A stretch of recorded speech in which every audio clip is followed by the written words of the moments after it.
When love turns lethal. The shocking case of Dr. James and Angela Craig, the perfect marriage. In the city of Aurora, Colorado, Angela Craig seemed to have everything most people only dream of. 6 children, a loving husband, and a picture-perfect home in the suburbs. Her friends describe her as radiant. A woman whose laughter could fill a room, whose kindness seemed endless. At every school event and church gathering. She was the heart of the crowd, the mother everyone admired, the wife people envied. Her husband, Dr. James Craig, was a respected dentist with a growing practice and a reputation for charm. Together, they appear to be the kind of couple that defines success, hardworking, faithful, and devoted to family. On the surface, the Craigs were a symbol of stability, but behind the smiles and holiday cards, cracks were forming. In early March 2023, Angela began to feel unwell. It started small, headaches, nausea, fatigue. She brushed it off as stress. Being a mother of 6 meant little rest and constant movement. But within days, her symptoms grew more alarming. She became dizzy, disoriented, and weak. Her sister, Tony, who lived in Utah, noticed something was wrong during their daily calls. Angela's usually vibrant voice sounded distant, tired, almost afraid. Then came the hospital visits. On March 5th, after returning from a trip to visit her sister, Angela's condition worsened. She was rushed to the ER, complaining of nausea and dizziness. Doctors found nothing unusual. Her vitals were stable, blood worked clean. They prescribed rest and fluids. But within days, she was back, her symptoms even more severe. Her husband, ever-concerned partner, was by her side. To everyone watching, he seemed heartbroken, desperate to help. He updated friends constantly, sending photos from the hospital, explaining her condition, asking for prayers. But for those who knew James well, something about his calmness felt rehearsed. By March 15th, Angela was rushed to the hospital for the 3rd time. Her blood pressure had plummeted. She struggled to speak, her hands trembling as she clutched the bed rail. Doctors ran test after test, puzzled that nothing made sense. No infection, no autoimmune disease, no sign of stroke. Yet her body was failing. At 2 p.m., Angela suffered a seizure. She was placed on life support. Her family wept. Her husband stood silent, his face unreadable. That's when Ryan Redfern, a fellow dentist and longtime friend of James, arrived with his wife. They had known the Craigs for years, their families close, their children friends.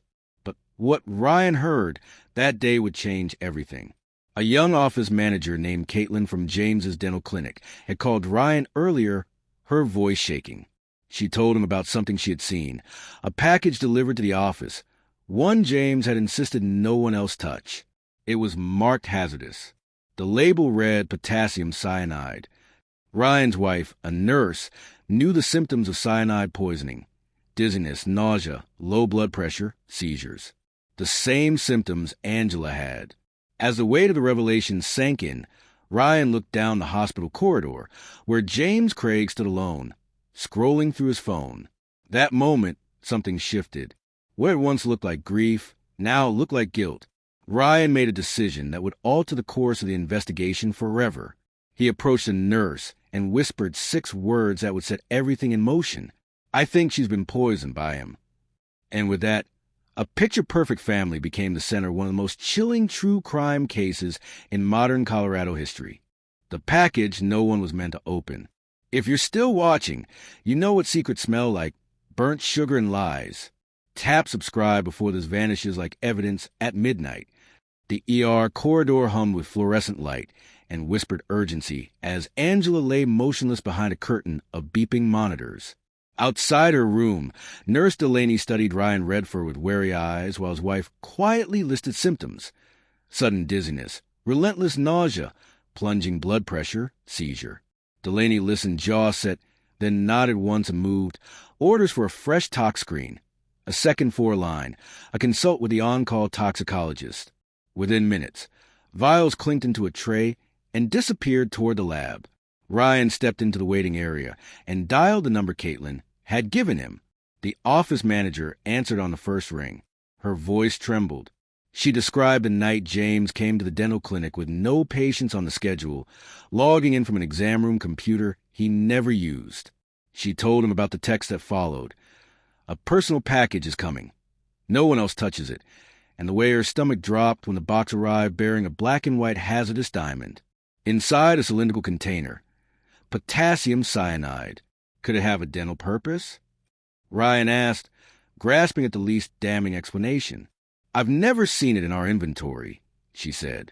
He took it home wrapped in brown paper. I thought I was overreacting until Angela collapsed again. Nurse Delaney returned wearing the look every doctor and detective understands. Something is wrong and it has a name. We've paged toxicology and notified the charged physician, she said. I also called it in. If this is intentional, it's a law enforcement matter. Across the hall, James Craig paced with phone pressed his ear, murmuring into the receiver. When he noticed Ryan watching, he raised a hand in a strained half-wave and looked away. Moments later, a hospital security guard appeared near the elevators. Then a second, the air changed. People lowered their voices. Doors clicked. Detective Avery Knox arrived in a slate suit that carried authority the way a badge used to. She spoke to Delaney, to the charged physician, then to Ryan and his wife. Facts first, speculation second. We need to be precise. Knox said, tell me only what you know. Ryan recounted Caitlin's call, the label, the timeline. Knox took measured notes. Where is this employee now? At the clinic. Ryan said, she'll meet you. Knox dispatched a uniform to retrieve the package log and asked security to preserve hospital surveillance from the last 12 hours. Then she walked straight to James. The dentist folded his arms, offering worry like a script he'd memorized. When Knox mentioned cyanide, he blinked, surprised and offended. I love my wife, he said softly, as if the volume could rewrite the sentence. Did you order any chemicals to your office? Knox asked. My suppliers handle that, he said. Maybe something got mislabeled. Knox's expression didn't move. We'll see. By evening, Angela's tox screen flagged a problem. Anomalous lactate levels and metabolic findings consistent with cyanide exposure. It wasn't proof, but it was a compass needle leaning hard in one direction. The on-call toxicologist recommended hydroxycobalamin. The pharmacy rushed it upstairs. Crimson medicine streamed into clear tubing. Machines steadied. For a moment, hope breathed. Outside the room, Knox and Ryan reviewed a printout from the clinic server, login records showing James's credentials, signing into the exam room computer after hours. On a separate line, an order placed through a chemical supplier using a personal email alias that traced back to James's phone. The billing address, the dental office. Shipping address, the same. Knox's phone buzzed. A digital crimes analyst had mirrored James's home laptop from a cloud backup associated with his Apple ID. The search history read like a confession typed in the dark. How much arsenic kills? Undetectable poisons. Cyanide symptoms versus food poisoning. Can toxicology miss cyanide? There were bookmarked suppliers and a YouTube cue about plant-based toxins that made the analyst type in all caps. Priority. Knox exhaled, the sound of a case snapping into place. Motive, she said, almost to herself. We still need motive. Ryan stared down at his phone, and an earlier thread from James. Glossy hospital photos. Tender captions. A husband branding his grief for public consumption. It turned his stomach. Then his phone lit up again. James. We need to talk. Not here. Ryan stepped into the stairwell to answer. James's voice was low, urgent, rehearsed. Whatever you heard about a package, it's not what you think. Angela asked me to get it. She was struggling. He hesitated, calibrating sympathy. If this gets out, my kids lose both parents. Please, don't do this to them. Ryan steadied his voice. If you didn't do anything, there's nothing to worry about. A pause, then the brittle sound of a man who realizes the room has changed. You should have come to me like a friend. The line went dead. Downstairs, Officer Ruiz hurried toward Knox with 2 new pieces. Airline confirmations for someone named Karen.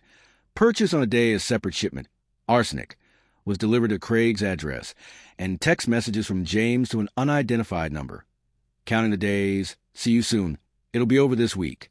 Knox looked through the glass at Angela, at the tubing and the monitors, and the quiet devotion of a sister holding her hand. Then she turned to the uniformed officer at her shoulder. "Give me a search warrant for the residence and the clinic," she said, "and put a tail on Dr. Craig." At 11:47 p.m., the lab called with a preliminary confirmation that pulled the ground out from under the night. The compound wasn't theoretical anymore. It had a signature, and it was already inside Angela's blood. The smile that lies. Morning crept over Aurora through hospital blinds, casting pale stripes across the floor of Angela Craig's room. Machines hummed in mechanical sympathy. Her sister, Tony, hadn't slept in 2 days. She kept whispering prayers between phone calls and updates from doctors who had run out of words that sounded like hope. Outside, Detective Avery Knox stared at her phone as new evidence streamed in: data dumps, email logs, the kind of invisible trails killers think no one will follow. What she saw made her chest tighten. 2 separate chemical purchases. One arsenic, one cyanide, both under James Craig's name. Knox and her partner arrive at the Craig home by sunrise. The place was silent. A dentist trophies lined the hallway, family photos beaming from every frame. But the office upstairs told a different story. In the glow of the computer monitor, tabs were still open. Top 5 undetectable poisons. Cyanide metabolism. How to make death look like an accident. The cursor blinked on an unfinished search. How long until police traced toxicology results? Knox bagged the desktop, the hard drive, and an unsealed envelope on the desk. Inside was a printed boarding pass to Texas. Book for Karen Blake, an orthodontist. The departure date was March 16th, the same day Angela's condition turned fatal. Meanwhile, Ryan Redfern and his wife met detectives at the precinct. They revealed more messages James had sent them. Long apologies, half confessions, and one chilling line: "I didn't mean for it to go this far." Knox exhaled, staring at the photo of Angela smiling in the hospital bed just a week earlier. "He planned this," she said quietly. He thought he could watch her fade and walk away clean. At the hospital, the tests came back conclusive. Cyanide was in Angela's blood, high enough to stop her heart. When investigators confronted James that evening, he didn't fight. He just sat, eyes hollow, repeating, "I didn't kill her. She wanted to die." But even his lies lacked conviction. When detectives checked his phone, the truth spilled out like poison. Messages to Karen filled with romantic promises, flight itineraries, and lines that read, "When this is behind us, I'll finally be free." Angela wasn't a name to him anymore. She was an obstacle. On March 18, 2023, at 4:29 p.m., Angela Craig was declared brain dead. Her family gathered in silence as doctors turned off the machines. Outside her room, Detective Knox stood beside Tony. "We'll make sure her story isn't buried," she promised. Hours later, officers surrounded James Craig's dental clinic. He didn't resist. The man who once smiled for family portraits now looked empty, pale, and unrecognizable. His wrist trembled as cuffs clicked into place. The arrest affidavit laid it out clearly. First-degree murder, tampering with evidence. The motive, a toxic mix of debt, infidelity, and desperation. When news broke, neighbors were stunned.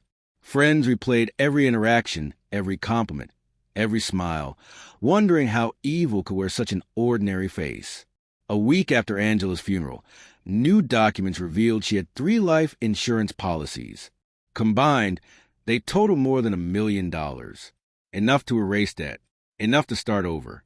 Enough to explain why her husband stopped looking worried long before she died.